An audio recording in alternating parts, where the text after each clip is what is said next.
السلام عليكم ورحمة الله وبركاته. أهلا أهلا. هذه الكعبة المشرفة، وحديثنا عن الفرق بين جبل النور وجبل ثور. هذا هو جبل النور.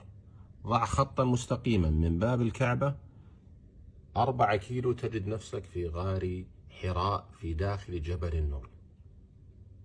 هذا غار حراء في جبل النور. كان النبي صلى الله عليه وسلم يتعبد في الليالي ذوات العدد قبل البعثة، ويتفكر في خلق السماوات والأرض. من هنا كان ينظر إلى الكعبة مباشرة.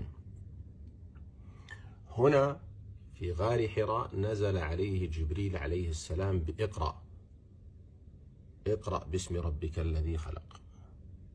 هذا هو جبل النور وموقعه من الكعبة أمام باب الكعبة.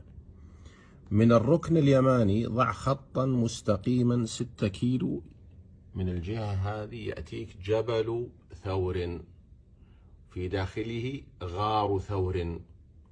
طبعا الغار في داخل الجبل مثله مثل الكهف، لكن الكهف يتسع إلى 7 8 كما في قصة أهل الكهف، أما الغار يتسع ل2 أو 1، صغير الغار. فجبل النور في غار حراء، جبل ثور في غار ثور. أين؟ من الركن اليماني ضع خطا مستقيما، حيث بقى فيه النبي صلى الله عليه وسلم مع صاحبه أبي بكر الصديق رضي الله عنه 3 أيام في حادثة الهجرة، إذ هما في الغار إذ يقول لصاحبه لا تحزن إن الله معنا. من هنا كان طريق المدينة، لكن النبي صلى الله عليه وسلم راح من جهة العكس، من جهة الركن اليماني، ليوري النبي صلى الله عليه وسلم. وعدت قريش كما تعلمون مكافأة 100 ناقة لمن يأتي بالنبي صلى الله عليه وسلم. إذن هذا هو الفرق بين جبل النور وفي داخله غار حراء 4 كيلو، وجبل ثور وفي داخله غار ثور.